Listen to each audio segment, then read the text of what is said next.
காமாட்சியின் மறுவடிவாம் அவர் காருண்ய தவசீலராம். வேதம் தழைத்தோங்க பாடுபட்டார், வேதம் தழைத்தோங்க பாடுபட்டார். அவர் காஞ்சி ஜெகத்குருவே, அவர் காஞ்சி ஜெகத்குருவே. விழுப்புரத்தில் அவதரித்தார், அவர் 68வது பீடாதிபதி. விழுப்புரத்தில் அவதரித்தார், அவர் 68வது பீடாதிபதி. அவர் காஞ்சி மடாதிபதி.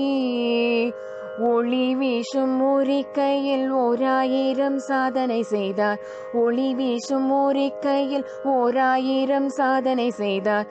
காமகோட்டி ஜெகத்குரு அவர்